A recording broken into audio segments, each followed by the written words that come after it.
संप्रदाय, उनके शिक्षकों पर भरोसा रखना मृत्यु है। आपको स्वर्ग ले जाने के लिए आप मेथोडिस्ट कलीसिया पर भरोसा कर रहे हैं तो आप खो गए हैं। यदि आप पेंटिकॉस्टल के ऊपर भरोसा कर रहे हैं तो वो पेंटिकॉस्टल कलीसिया जो आपको स्वर्ग ले जाएगी, तो आप खो गए हैं। और बैप्टिस्ट, लूथरन, प्रेस्बिटेरियन, कैथोलिक या दूसरी कलीसिया, आप उनके नाम पर या उनके शीर्षक पर या उनके संप्रदाय पर भरोसा कर रहे हैं तो आप खो गए हैं, क्योंकि आप आराधना भी नहीं कर सकते हैं जब तक आप पहले आराधना के स्थान में अंदर नहीं आते हैं। आमीन। यही केवल वो स्थान है परमेश्वर आराधना करने वालों से मिलता है। यही वो स्थान है वो अपने नाम को डालने के लिए चुनता है। सारे दूसरे जिसमें आप भरोसा करते हैं तो आप मर जाएंगे। वो एक और यीशु की छाया यहाँ पर है। मैंने यहाँ पर वचन पर निशान लगाया है।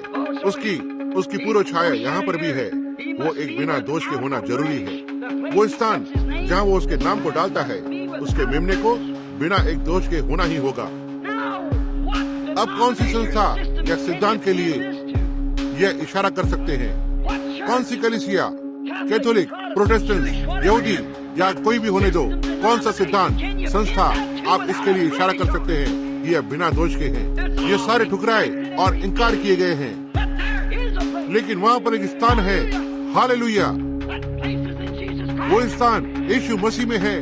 उस पर कोई एक दोष नहीं है, उसमें कोई गलती नहीं है। आप इसे इशारा नहीं कर सकते हैं। वे सारे लोग जो करने के लिए कोशिश करते हैं, वे कहते हैं कि उनकी कलीसिया बिना किसी गलती के है और उन सब बातों के हैं। यह भ्रष्ट है, वचन को तोड़ने वाले हैं, चाहने वाले, अधमरे, लोदकिया संप्रदाय, लेकिन यह सच्चाई नहीं है।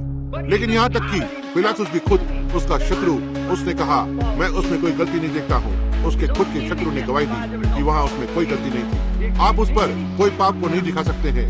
उसने अपने दिनों के याजकों से कहा, तुम में से कौन मुझ पर दोष लगा सकता है? कौन मुझे दिखा सकता है कि मैं पापी हूँ? मुझे कलीसिया बताओ जो कह सकती है कि उन्होंने कभी भी कुछ गलत नहीं किया है। खुले रूप से कहूँ तो मुश्किल से ही उनमें से एक भी नहीं है, लेकिन जो भी हत्याएं और जो कुछ भी उन्होंने किया है वो तारीखों में है, मुश्किल से कोई है। तब वे फिर भी खुद को कहते हैं। इसलिए यह परमेश्वर की आराधना का हिस्सा नहीं है, किसी संप्रदाय में या संस्था में। मेरे मित्रों, मैं आपकी भावनाओं को दुख नहीं देना चाहता हूँ, लेकिन मैं एक संदेश के लिए जिम्मेदार हूँ, और वो संदेश है, इस गड़बड़ी में से बाहर आ जाओ। और यदि मैं आपसे बाहर आने के लिए कहता हूँ, तो मैं आपको कहाँ पर लेकर जा रहा हूँ? क्या मैं आपको ब्रैनम टैबरनेकल में लेकर जाऊंगा? ये उतना ही गलत है जितना कि वे बाकी के लोग हैं। लेकिन वहाँ पर एक स्थान है, मैं आपको लेकर जा सकता हूँ, जहाँ आप मृत्यु से सुरक्षित और बचे हुए होते हैं। वो यीशु मसीह में है, जो परमेश्वर के आराधना का स्थान है। यही वो स्थान है जिसका मैं आज रात आपको परिचय करा रहा हूँ, जहाँ परमेश्वर अपने नाम को डालता है, जहाँ उसने एक व्यक्ति से मुलाकात करने की प्रतिज्ञा की है। जो वहाँ पर आते हैं वो उसके साथ आराधना करेगा और उसके साथ भोजन करेगा, जो मसीह में है। ना ही कलीसिया में, ना ही भवन में, लेकिन मसीह में। वो परमेश्वर का भवन है। मसीह वो स्थान है जिसमें परमेश्वर खुद आया और उसमें वास किया। यह मेरा प्रिय पुत्र है जिसमें रहने से मैं अति प्रसन्न हूँ। यही है जहाँ परमेश्वर का भवन है। वो अपने नाम को लाकर और इसे यीशु मसीह पर डाल दिया। इसलिए उसके नाम को एक मनुष्य में डाला गया था, उसके पुत्र में, जो यीशु मसीह है, जिसमें उसने खुद वास किया। और उस भवन में जहाँ वो उस प्राचीन यरूशलेम में का एक नमूना है, वो प्राचीन पर्व, वो प्राचीन मंदिर एक नमूना थे। जब उसमें से धुआं उठने लगा, उस दिन वो वाचा का संदूक अंदर चला गया था और स्थापित किया गया था, और इसमें से परमेश्वर की आवाज को सुना गया था। तो परमेश्वर की आवाज को सुना गया था, भवन के अंदर आ रही थी यीशु मसीह, जो पुराना नियम स्वाभाविक रूप से नए नियम का एक नमूना था और छाया थी। और जब वो मसीह के अंदर आता है, उसने कहा, यह मेरा प्रिय पुत्र है जिसमें रहने से मैं अति प्रसन्न हूँ। और मैं उस स्थान को चुनूंगा जहाँ मैं अपने नाम को डालूंगा, और जहाँ पर मैं मनुष्य से मुलाकात करूंगा, और जहाँ मैं आराधना करूंगा। परमेश्वर इस स्थान को चुनता है, ना ही संस्थागत कलीसिया, लेकिन यीशु मसीह। हाँ श्रीमान, उसे भी बिना किसी दोष के होना ही है। जैसे मैंने कहा, कोई संस्था ये दावा नहीं कर सकती है, वे करते हैं, वे मसीह विरोधी है। अब हम यहाँ पर देखते हैं, ध्यान दे, उसकी फिर से छाया है, उस मेमने को ऊपर रखा जाना है। अब यह निर्गमन 12 में मिलता है। यदि आप इसे निशान लगा रहे हैं तो यह निर्गमन 12:3-6 है। उस मेमने को 4 दिनों के लिए ऊपर रखा जाना ही होगा, परखा जाना होगा। ताकि यह देखें कि यह अब भी बलिदान के योग्य है कि नहीं है। इसे जरूर उठाया गया होगा 4 दिनों के लिए। इसे बार बार जांचा गया होगा कि इस पर कोई दोष है कि नहीं है, यह देखने के लिए कि कोई बीमारी तो नहीं है, देखने के लिए मेमने के साथ कुछ गलत तो नहीं है। इसे 4 दिनों के लिए ऊपर रखा जाना ही होगा। अब ध्यान दें, आप में से शायद किसी ने सोचा होगा यह तो एक छोटी सी बात है, 14वें दिन पर वो मारा गया था। लेकिन आप याद रखना, उन्होंने मेमने को महीने के 10वें दिन पर उठाया और महीने के 14वें दिन पर मारा। देखना, उसे 4 दिनों तक रखा गया था। अब यीशु मसीह का नाम है, वो मेमना यरूशलेम के अंदर गया और फिर कभी वापस नहीं आया। बाद में जब तक उसकी मृत्यु नहीं हो गई थी, दफनाया नहीं गया और पुनरुत्थान नहीं हो गया, उसे 4 दिन और 4 रातों के लिए निंदकों के नीचे रखा गया था। क्या ही यह मेमने का वो सिद्ध नमूना था जिसे 4 दिनों के लिए रखा गया। यहीं पर है जब पिलातुस ने कहा, मैं उसमें कोई दोष नहीं पाता हूँ। उसकी एक और छाया, उसकी कोई हड्डी नहीं टूट पाएगी जो सिद्ध रूप से छाया थी। जब वे नहीं कर पाए बलिदान को मारने में, वे एक भी हड्डी नहीं तोड़ सकते हैं। यदि ऐसा होता था, इसे इनकार किया जाता था। और वे मसीह के पैरों की हड्डियों को तोड़ने के लिए हथौड़े को पहले से निकाल चुके थे। तब उन्होंने कहा, वो तो मर चुका है। उन्होंने उसके बाजू को छेद किया और लहू और पानी को देखा। अब यहाँ पर फिर से एक और महान बात को ध्यान देना। मैं इसे छोड़कर आगे नहीं बढ़ सकता, क्योंकि वह भेंटों में दर्शाया गया था, उस भेंट की रोटी में। मुझे याद है, एक दिन उनका एक बाइबल का विद्यालय था जिसे नबियों का विद्यालय कहते थे, और यह एक पूर्ण रूप से विद्यालय था। और हम पाते हैं कि एक दिन एलिया वहाँ पर विद्यालय में गया और उन्होंने कहा, उन्होंने उससे वहाँ से जाने के लिए विनती की। कहा, जब भी तुम यहाँ आसपास होते हो, बहुत ही अजीब सी बातें होती है, इसलिए वे उससे चाहते थे कि वो यहाँ से दूर रहे। और वे उसके लिए रात्रि का भोज लाने के लिए बाहर गए, और ये याजकों का या नबियों का झुंड बाहर गया ताकि उसके लिए रात्रि का भोज बनाने के लिए मटर लेकर आए। और जब उन्होंने बनाया, उन्होंने उसमें बहुत बड़े कपड़े के टुकड़ों पर उसे इकट्ठा किया। जब वे वापस आए, यह जंगली सब्जी थी जो जहर था, और उन्होंने बर्तन के अंदर डाल दिया और बर्तन उबलना शुरू हो गया। और उनमें से किसी ने तो कहा, हाय, इस बर्तन में तो मृत्यु है, अब हम इसे नहीं खा सकते हैं। और एलिया ने कहा, मेरे पास एक मुट्ठी भर भोजन लेकर आओ। उसने भोजन को लिया और इसे बर्तन के अंदर फेंक दिया। कहा, खाओ, बर्तन चंगा हो गया है। वो भेंट की रोटी मसीह था। उस भेंट की रोटी के लिए हर एक कटीले बीज को ठीक ऐसे ही होना था।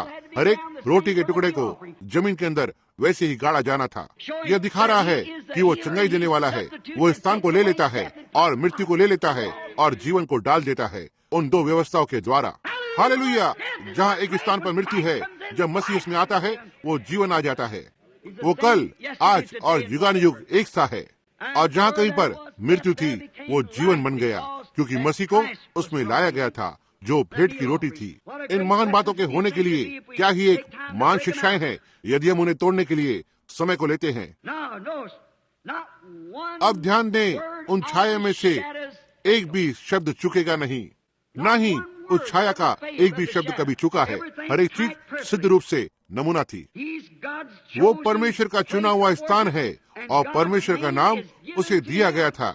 वो परमेश्वर के आराधना का स्थान है और परमेश्वर का नाम उसे दिया गया है। वो परमेश्वर का वचन है और वो परमेश्वर का नाम है। वो दोनों ही है, परमेश्वर का वचन और परमेश्वर का नाम। वो देहधारी हुआ वचन था। वो परमेश्वर का वचन था, परमेश्वर का मेमना, परमेश्वर का नाम और परमेश्वर था। यही है जो वो था, चुना हुआ और परमेश्वर की आराधना का एकमात्र स्थान। और परमेश्वर यीशु मसीह में उसके अलावा और कोई भी और स्थान का इनकार करता है। आप उसकी आराधना और कहीं नहीं कर सकते हैं। उसने कहा, उनकी मेरे लिए आराधना व्यर्थ है जो मनुष्य की आज्ञाओं के सिद्धांतों को सिखाते हैं। हमारे पास आज संप्रदाय, रीति रिवाज और सब कुछ है जो हमें सिखाते हैं यह इस तरह से है और यह उस तरह से है। और यीशु ने कहा, मैं मार्ग, सत्य और जीवन हूँ, और कोई भी मनुष्य मेरे बिना परमेश्वर के पास नहीं आ सकता है। दूसरे शब्दों में, मैं भेड़ों का द्वार हूँ, बिना इसके सब चोर हैं। केवल वही एक हमारी पहुंच है। वो द्वार है, वो मार्ग है, वो सत्य है, वो जीवन है। वो सब जो यहाँ पर है, एकमात्र प्रवेश द्वार, एकमात्र स्थान, एकमात्र आराधना, एकमात्र नाम। हर एक चीज यीशु मसीह से जुड़ी हुई है। पुराने नियम का वो सब उसमें जुड़ा हुआ है, नया नियम उससे जुड़ा हुआ है, और कलीसिया उसके वचन की आज्ञा के द्वारा उससे जुड़ी हुई है। वहाँ पर कोई और स्थान नहीं है या कोई और नाम नहीं है या कहीं भी या परमेश्वर ने कभी एक मनुष्य से मिलने की प्रतिज्ञा की हो जो केवल यीशु मसीह में है, वो उसकी आराधना का चुना हुआ स्थान है। ध्यान दें, परमेश्वर ने उसके आराधना करने वालों के लिए केवल इस एक स्थान में मिलने की प्रतिज्ञा की है, और यह उसके खुद के द्वारा चुना जाना है, हमारे द्वारा चुना जाना नहीं, हमारी सोच से नहीं, लेकिन उसका सोचना, उसके द्वारा चुना जाना। और यह वो स्थान होगा जहाँ पर वो अपने नाम को डालता है, जहाँ वो चुनता है। इसलिए हम देखेंगे कि हम जाने उसका नाम कहाँ पर है जिसे वो अपने खुद के चुनने के द्वारा जो चुनता है। अब जिस नाम को हमने जान लिया है वो उसके नाम को डालता है, वो यीशु मसीह में है, और कोई स्थान नहीं है या कोई और नाम नहीं है। क्या आप इससे संतुष्ट हैं? आमीन कहें। अब बात यह है, यदि हम देखते हैं कि वो स्थान कहाँ पर है, कोई भी स्थान को आराधना के लिए ग्रहण नहीं किया गया है, वो केवल मसीह में है। आप पश्चाताप कर सकते हैं, आप इसे कर सकते हैं, लेकिन आप अब भी आराधना नहीं कर रहे होते हैं, आप क्षमा को मांग रहे होते हैं। पतरस ने कहा पेंटिकॉस्ट के दिन पर, जब उन्होंने उन्हें अन्य भाषा में बोलते और बड़े चिन्हों और अद्भुत कार्यों को करते हुए देखा, उन्होंने हंसना आरंभ किया। ऐसा